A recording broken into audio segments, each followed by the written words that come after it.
Hey guys, welcome back to video class.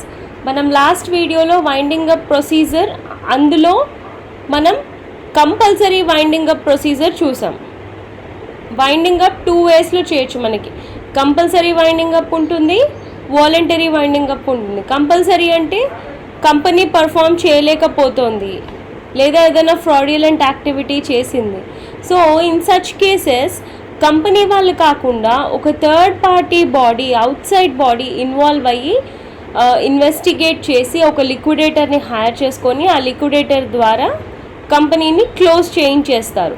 అది in the case of compulsory winding up.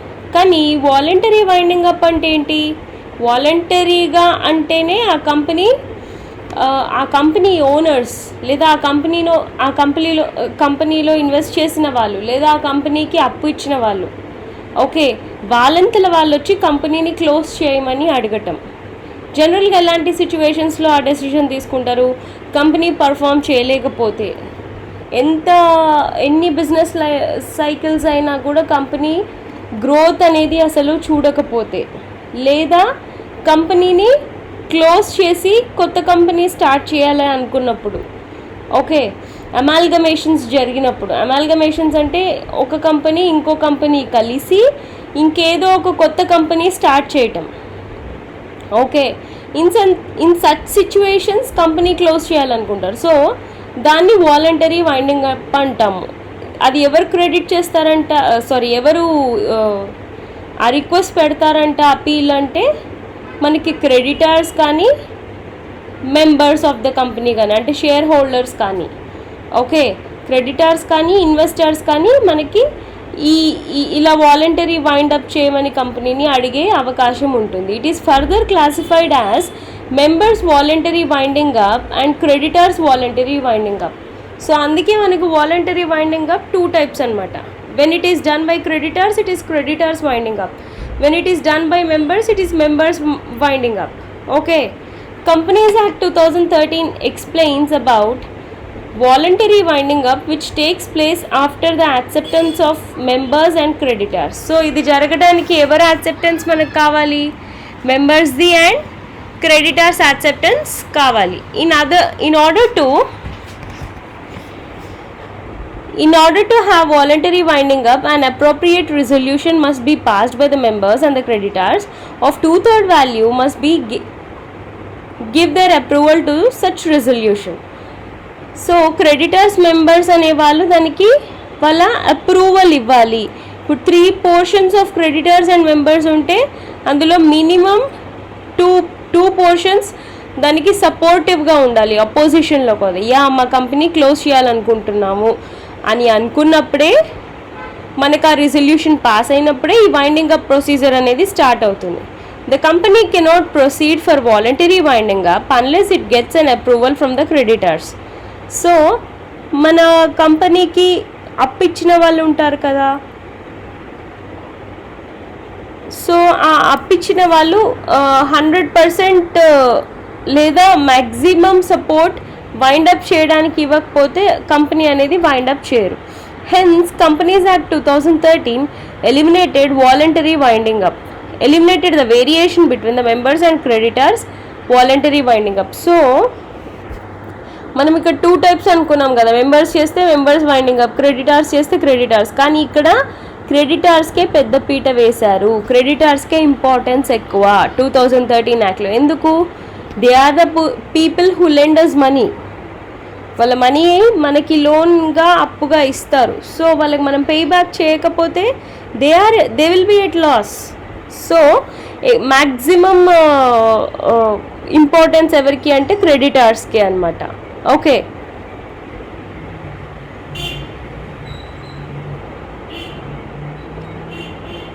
Sometimes creditors recommend to wind up the company by tribunal by passing a resolution. Sometimes వీల్ చేయకుండా ఒక appeal అనేది వాళ్ళు ట్రిబ్యునల్కి పెట్టుకుంటారు. Petition ట్రిబ్యునల్కి పెట్టుకున్నప్పుడు tribunal వాళ్ళు ఈ వైండప్ ప్రాసెస్ టేకప్ చేస్తారు. In this case company cannot have voluntary wind up, but company has to file a petition for it's winding up by the tribunal. నేను చెప్పింది. సో పిటిషన్ పెట్టినాక ట్రిబ్యునల్ టేకప్ చేస్తుంది అనమాట case. So circumstances of voluntary winding up ఏంటి, ఎన్ని విధాలుగా. By ordinary resolution ఎలా చేయొచ్చు అంటే,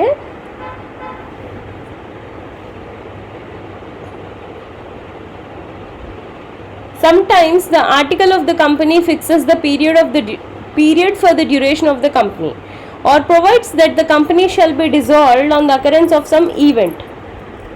ఓకే, అంటే ఒక కండిషన్ ఉంటుంది, ఆ కండిషన్ బేసిస్లో ఒక ఈవెంట్ జరిగింది అన్నప్పుడే ఆ వైండింగ్ అప్ ప్రొసీజర్ అనేది స్టార్ట్ అవుతుంది. Okay, in such cases when that time expires or that event occurs, the company may pass an ordinary resolution in its general meeting for the voluntary winding up.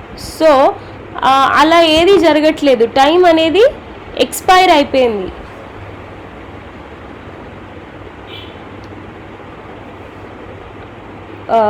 I mean to say, అంటే ఇప్పుడు వాళ్ళు agreement రాసుకున్నారు, contract రాసుకున్నారు, ఆ కాంట్రాక్ట్లో time అనేది దాటిపోయింది, expire అయిపోయింది, కానీ అక్కడ ఏ కండిషన్ అవ్వట్లేదు, సాల్వ్ అవ్వట్లేదు, జరగట్లేదు అన్నప్పుడు వాలంటరీ వైండింగ్ అప్కి వెళ్ళిపోతారు.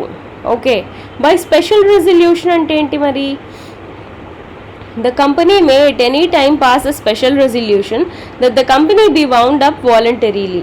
It may be noted that when the company passes a special resolution for its voluntary winding up, no reason is required to be given for the winding up. Okay, so వాళ్ళంతల వాళ్ళే ఒక special resolution ఇచ్చారు అంటే వాళ్ళు చెప్పిన టైంకి వాళ్ళంతల వాళ్ళే దాన్ని క్లోజ్ చేసేస్తారు, ఇంకా కొత్తగా వేరే రెజల్యూషన్ ఇవ్వాల్సిన, రీజన్ ఇవ్వాల్సిన అవసరమే లేదు. Under this clause the company may be wound up even if it is prosperous.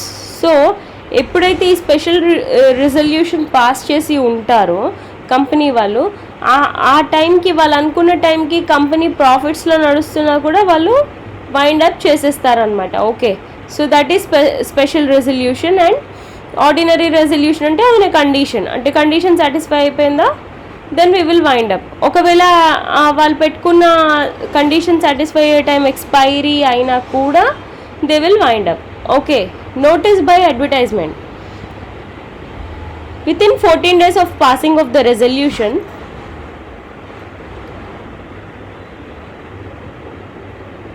అంటే 14 days లోపు అది ఆర్డినరీ రెజల్యూషన్ కానీ స్పెషల్ రెజల్యూషన్ కానీ,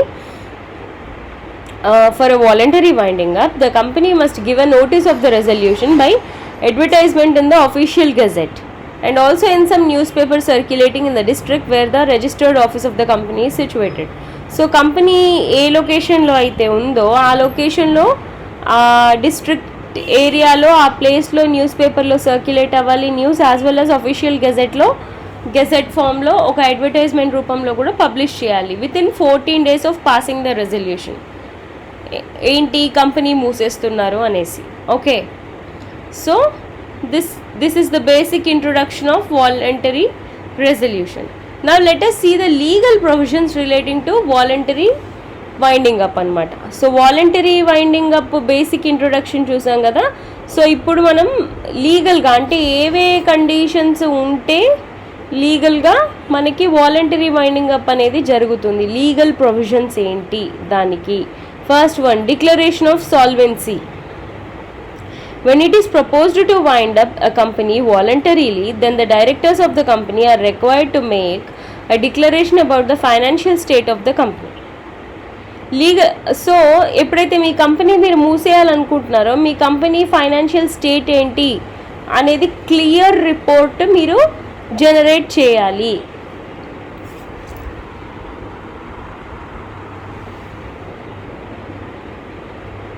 సో ఆ ఫైనాన్షియల్ రిపోర్ట్ జనరేట్ చేయడానికి మనకి కావాల్సిన లీగల్ ప్రొవిజన్స్ ఏంటి అంటే, first let us see the meaning. The declaration of solvency is the declaration made by the directors stating that the company has no debts. సో కంపెనీకి ఎటువంటి అప్పులు లేవు. ఇదేంటి, this is voluntary winding up. So మీ అంతలో మీరు మూసేయాలనుకున్నప్పుడు ఎటువంటి అప్పులు, ఎటువంటి డ్రాబ్యాక్స్ లేని సిచ్యువేషన్లోనే కంపెనీని క్లోజ్ చేయడానికి ఒప్పుకుంటుంది గవర్నమెంట్. కంపల్సరీ వైండింగ్ అప్లో ఏంటి, కట్టలేని సిచ్యువేషన్లో గవర్నమెంట్ టేకప్ చేసి క్లోజ్ చేస్తుంది, అది వేరే కేసు. ఇది వేరే కేసు. సో అందుకే ఇక్కడ మనం డిక్లరేషన్ ఆఫ్ సాల్వెన్సీ ఇవ్వాలి. అంటే మాకేం అప్పులు లేవు, కట్టాల్సిన బాకీలు ఏం లేవు మా కంపెనీ నుంచి, okay, are that it will be in a position to pay its debts in full, లేదా ఉన్నాయి బట్ మేము కట్టుకోగలము అనే కన్ఫర్మేషన్ ఇవ్వాలి. దాన్నే డిక్లరేషన్ ఆఫ్ సాల్వెన్సీ అంటారు. The legal provisions relating to the declaration of solvency are contained in section 305లో ఇచ్చారనమాట. Okay, so ఏమేమి ఇచ్చారు అందులో? The declaration of solvency shall be made by the majority of the directors at the meeting of the board of directors and verified by an affidavit. So ఈ decision ఎక్కడ తీసుకుంటారంట? Declaration of solvency board మీటింగ్లో తీసుకుంటారు. Okay, along with an affidavit ఇస్తారు. Okay, the directors shall declare in it that they have made a full inquiry into the affairs of the company and have formed the opinion about following. So directors ఇవన్నీ evaluate చేశాకే, ప్రాపర్గా ఉన్నాయి అనుకున్నాకే వాళ్ళు ఈ declaration ఇస్తారు వాళ్ళ board మీటింగ్లో. ఏంటవి? That the company has no debts, కంపెనీకి ఎటువంటి అప్పులు లేవు. The company will be able to pay its debts in full from the proceeds of assets sold in the voluntary winding up. అప్పులు లేవని చెప్పొచ్చు, లేదా ఒకవేళ ఉంటే ఉన్నాయి కానీ మాకు అసెట్స్ ఎన్ని ఉన్నాయి, మా అసెట్స్ని ప్రాసెస్ చేస్తే మేము మా అప్పులన్నీ ఫుల్గా కట్టేస్తాము, అంటే కంప్లీట్గా కట్టేయగలము అనే కాన్ఫిడెన్స్ మీరు ఈ డిక్లరేషన్ ద్వారా ఇవ్వాలి. అంతే కదా, మీరంతలా మీరు క్లోజ్ చేయాలనుకుంటున్నారు అంటే ఎటువంటి ప్రాబ్లం లేకుండా మీరు మూవ్ అవుట్ అవ్వాలి మార్కెట్ నుంచి. తప్పితే అన్ని ప్రాబ్లమ్స్ ఉండి మీరంతలో మీరు క్లోజ్ చేయాలనుకుంటే ఎవరు ఒప్పుకోరు. మీకు అప్పిచ్చిన వాళ్ళు ఒప్పుకోరు, మీ కంపెనీలో ఇన్వెస్ట్ చేసిన వాళ్ళు ఒప్పుకోరు. ఓకే, అందుకే ఇది ఇవ్వాలి. మీరు కట్టలేకుండా ఇన్సాల్వెంట్ అయిపోతే అది వేరే సిచ్యువేషన్. అప్పుడు ఇంకా మీరు చేతులు ఎత్తేస్తే అప్పుడు ఇంకో వాళ్ళు వచ్చి టేకప్ చేస్తారు, ట్రిబ్యునల్ వాళ్ళు. అది వేరే కేసు, కానీ ఇది వేరే case. Okay, conditions for the validity of the declaration of solvency. So ఇది వ్యాలిడ్ అయి ఉండాలి. డిక్లరేషన్ అంటే ఏమేమి ఉండాలంట కండిషన్స్?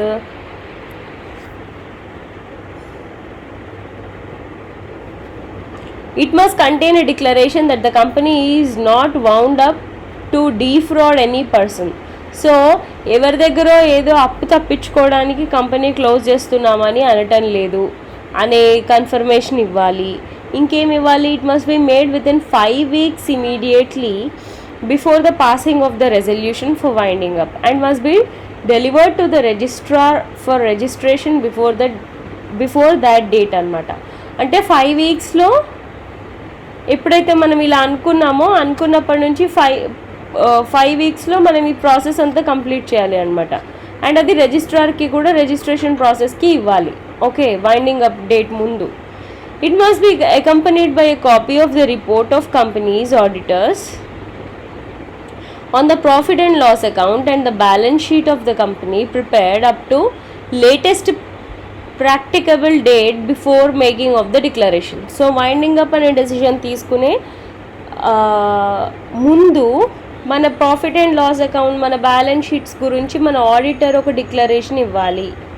అంటే వీళ్ళకి ఎటువంటి డెట్స్ లేవు, బ్యాలెన్స్డ్గానే ఉన్నారు, కంపెనీ క్లోజ్ చేయాలనుకుంటున్నారు అని ఆడిటర్ ఇచ్చే డిక్లరేషన్ కూడా మీరు అటాచ్ చేయాలి ఈ declaration of సాల్వెన్సీకి.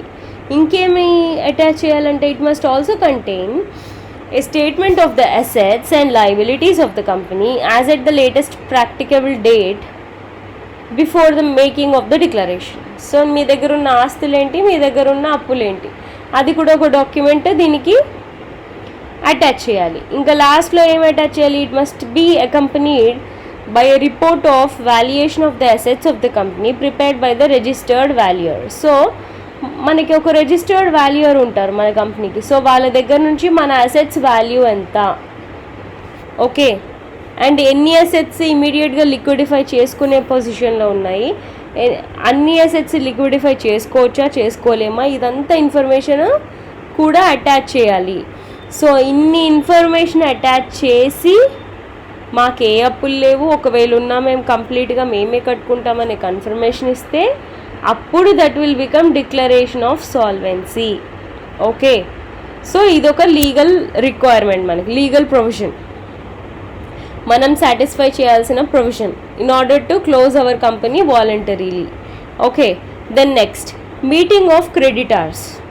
Okay, so creditors meeting అనేది కండక్ట్ చేయాలి. In case of voluntary winding up, the meeting of creditors is mandatorily required to be convened by company along with calling of meeting of the company at which resolution for voluntary winding up is to be proposed. So before you apply for voluntary winding up, you should conduct a meeting. అంటే ఒక meeting conduct చేసి first నీకు అప్పు ఇచ్చిన వాళ్ళకి నువ్వు ఈ information ఇవ్వాలి. ఓకే, నేను ఇలా మూసేయాలనుకుంటున్నాను నా కంపెనీ అని నువ్వు ఫస్ట్ చెప్పాల్సిన వ్యక్తులు ఎవరు? నీకు అప్పిచ్చిన వాళ్ళు. ఓకే,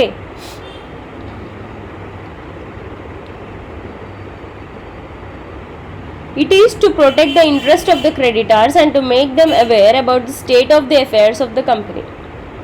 ఓకే, వాళ్ళు కూడా ఇన్ఫార్మ్ చేయబడాలి కదా కంపెనీ మూసేస్తున్నట్టు. సో అందుకు ఈ మీటింగ్ ఆఫ్ క్రెడిటార్స్ కండక్ట్ చేయాలి. Legal provisions relating to the meeting of creditors are provided in section 306. So ఈ మీటింగ్ కండక్ట్ చేయడానికి మనకు కావాల్సిన లీగల్ రిక్వైర్మెంట్స్ ఏంటంట? Meeting to be called along with meeting of the company. So మన company meeting ఎప్పుడైతే conduct చేస్తామో ఆ మీటింగ్తో పాటే మనకి క్రెడిటార్ మీటింగ్ అనేది జరగాలి. Okay, notice of the meeting of creditors shall be send by registered post to the creditors. So వాళ్ళకి నోటీస్ పంపించాలి ఇలా మీటింగ్ ఉందనేసి. Okay, and meeting shall be held either on the same day or of the company meeting or on the next day. So company meeting జరిగిన రోజే conduct చేసుకోవచ్చు లేదా next day meeting conduct చేసుకోవాలి. వాళ్ళకి intimate చేసి పెట్టాలి company close చేయాలనుకుంటున్నాము అనేసి. దెన్ నెక్స్ట్ ఇంకేముంటాయి? Presenting full state of companies affairs. So 100% true ఇన్ఫర్మేషన్తో కంపెనీ అఫైర్స్ అనేవి మనం ప్రజెంట్ చేయాలి. The board of directors of the company shall present before the creditors. So ఈ మీటింగ్లో క్రెడిటార్స్కి okay full statement of position of affairs of the company together with the following.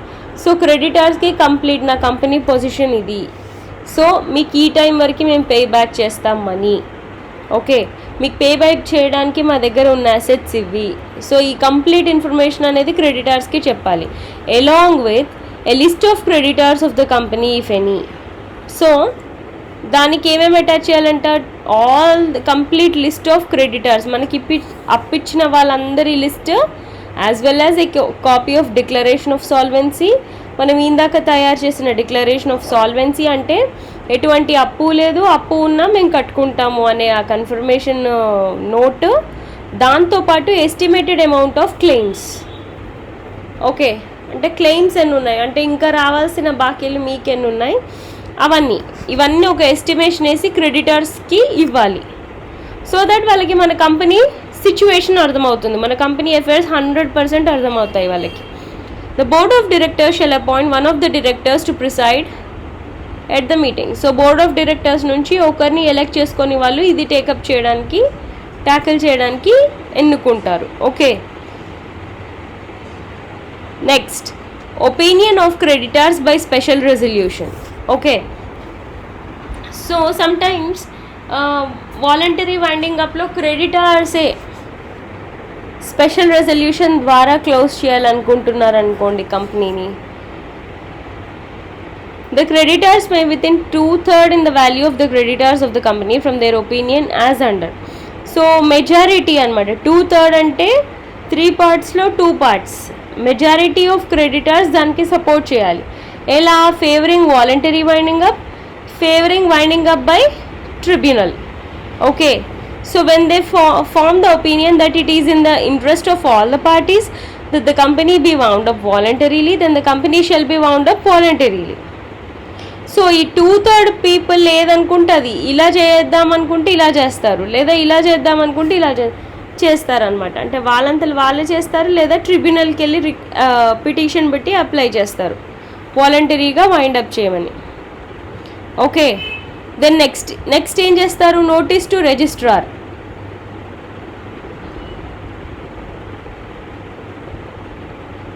The notice of any resolution passed at meeting of creditors shall be given to the registrar within 10 days. So మనకి winding up ప్రాసెస్లో ఏ step మనం తీసుకున్నా కూడా అది డెఫినెట్గా రిజిస్ట్రార్కి మాత్రం inform చేస్తూనే ఉండాలి. ఓకే, సో ఈ మీటింగ్ జరిగాక కూడా 10 డేస్లో మనం రిజిస్ట్రార్కి ఆ ఇన్ఫర్మేషన్ పంపించాలంట. ఓకే, దెన్ నెక్స్ట్ ఇంకేం కావాలి మనకి లీగల్ ప్రొవిజన్స్ వాలంటరీకి వైండింగ్ అప్కి. Publication of resolution for voluntary winding up. Okay, the requirement of such publication is provided in section 307. ఏంటది? The resolution passed by the company that it would be wound up voluntarily shall be published by the company within 14 days of passing of the resolution. So 2 వీక్స్లో ఈ resolution అయితే ఎప్పుడు pass చేస్తారో మూసేద్దాం అనేసి దాన్ని వాళ్ళు publish చేయాలన్నమాట. Okay, publication means giving notice of the resolution by the advertisement. So publish చేయడం అంటే ఏంటి? అడ్వర్టైజ్మెంట్ ఇవ్వడం అఫీషియల్ గెజెట్లో. ఓకే, సో అఫీషియల్గా మేము కంపెనీ క్లోజ్ చేసేస్తున్నాం అనేసి, అండ్ అది మన కంపెనీ ఏ డిస్ట్రిక్ట్లో అయితే ఉందో ఆ డిస్ట్రిక్ట్ మొత్తం సర్క్యులేట్ అవ్వాలి advertisement. Okay, the publication in the same way is also to be done for a resolution passed by the creditors at their meeting to effect that it is in the interest of all the parties if the company is wound up by the tribunal. So tribunal తో wound up అయినా కూడా same official గెజెట్లో మనం publication చేయాలన్నమాట, అంటే advertise చేయాలి. Okay, so ఈ విధంగా మనం ఏ డిస్ట్రిక్ట్లో అయితే పర్ఫామ్ చేస్తున్నామో ఆ డిస్ట్రిక్ట్ అంతా తెలిసేలాగా మన కంపెనీ క్లోజ్ చేస్తున్నట్టు మనం అడ్వర్టైజ్ చేసుకోవాలి. ఆ తర్వాత ఇంకేం చేయాలి? Commencement of voluntary winding up. So అప్పుడు ఇంకా మనకి వైండింగ్ అప్ ప్రాసెస్ అనేది స్టార్ట్ అవుతుంది. Okay, the next effect of voluntary winding up. So ఆ ప్రాసెస్ స్టార్ట్ అయ్యాక ఎఫెక్ట్ ఎలా ఉంటుంది మరి? On the commencement of the voluntary winding up the company shall cease to carry on its business. So business ఏదైతే చేస్తున్నారో అప్పటి వరకు voluntary winding up అనేది స్టార్ట్ అవ్వగానే ఆ బిజినెస్ చేయటం ఆపేస్తారు. However it may carry on its business where it is required for the beneficial winding up of its business.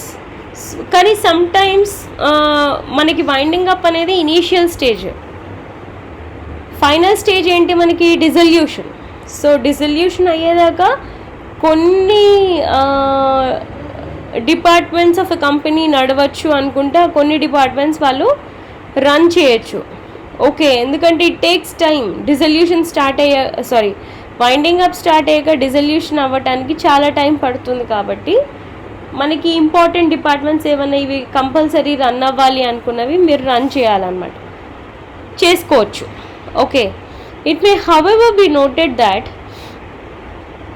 the corporate status and corporate powers of the company shall continue until it is dissolved. మనం చెప్పుకున్నదే. So dissolve అయ్యేదాకా corporate power అలాగే ఉంటుంది మన దగ్గరే, and corporate status కూడా అలాగే maintain అవుతుంది company లాగా. వన్స్ అది డిజాల్వ్ అయితేనే మన కంపెనీ ఇంకా ఇట్ ఈస్ నో మోర్ అని చెప్తారు. ఓకే, అప్పటి వరకు చెప్పరు కంపెనీ లేదని. సో నువ్వు వర్క్ చేసుకోవచ్చు లేదా చేయటం ఆపేయచ్చు కూడా వాలంటరీ ప్రాసెస్ స్టార్ట్ అవ్వగానే. Okay, so this is all about voluntary winding up process. Next topic ఏంటి? Legal provisions relating to dissolution of a company in case of voluntary winding up. So voluntary winding అప్లో మనం winding up process start చేసాం. Final ఏంటి stage? డిజల్యూషనే కదా. సో డిజల్యూషన్కి కావాల్సిన లీగల్ రిక్వైర్మెంట్స్ ఏంటో చూద్దాం. రిజల్యూషన్ ఫర్ డిజల్యూషన్, రైమింగ్ బాగుంది, బట్ రిజల్యూషన్ ఫర్ డిజల్యూషన్ అంటే ఏంటి? కారణం ఏంటి డిజల్యూషన్కి? The final winding up report prepared by the company liquidator must be taken in to consideration in the final general meeting of the company. So ఎప్పుడైతే final ఇంకా రేపటి నుంచి close చేసేస్తున్నాం company అనే ముందు రోజు మీటింగ్ పెడతారో ఆ మీటింగ్లో మన లిక్విడేటర్ జనరేట్ చేసిన రిపోర్ట్, ఫైనల్ రిపోర్ట్ అనేది సబ్మిట్ చేస్తారు. If majority of the members of the company agree for winding up then resolution for dissolution must be passed. Okay, so ఆ ఫైనల్ మీటింగ్లో కూడా majority of the people close చేయండి అనే confirmation ఇస్తే ఇంకా next day నుంచి ఆ కంపెనీ ఉండదు, ఫైనల్గా క్లోజ్ అయిపోతుంది. Okay, then next filing report, books etcetera and application for dissolution to the tribunal. Okay, so ట్రిబ్యునల్కి ఇవన్నీ ఫైల్ చేసి పెట్టాలన్నమాట. మనం కంపెనీ ఎవరు చేస్తారు అది? మనం హైర్ చేసుకుంటాం కదా ఒక వ్యక్తిని, లిక్విడేటర్ అనే పర్సన్ ఈ ప్రాసెస్ అంతా చేయడానికి అతను చేస్తాడు. Must file the details to the tribunal with in the period of 2 weeks, 2 వారాల్లో ఆఫ్టర్ ద మీటింగ్. సో ఈ ఫైనల్ మీటింగ్ అయితే ఏదైతే కండక్ట్ చేసుకుంటామో అది జరిగిన 2 వారాల్లోపు లిక్విడేటర్ ఏమేమి సబ్మిట్ చేయాలంటే ట్రిబ్యునల్కి వైండింగ్ అప్ రిపోర్ట్ సబ్మిట్ చేయాలి, books and papers of company relating to wind up. So wind అప్కి రిలేటెడ్ ప్రతి బుక్ ఏదైనా ఉంటే ప్రతి డాక్యుమెంట్ సబ్మిట్ చేయాలి. And application to pass an order of dissolution of the company in specified way. So అంటే ordinary dissolution, ఇది special dissolution, ఎటువంటి decision వాళ్ళు తీసుకున్నారు, ఎందుకు మూసేస్తున్నారు, అదంతా ఒక అప్లికేషన్ ఫామ్లో వాళ్ళు ట్రిబ్యునల్కి లిక్విడేటర్ ట్రిబ్యునల్కి సబ్మిట్ చేయాలన్నమాట. ఓకే.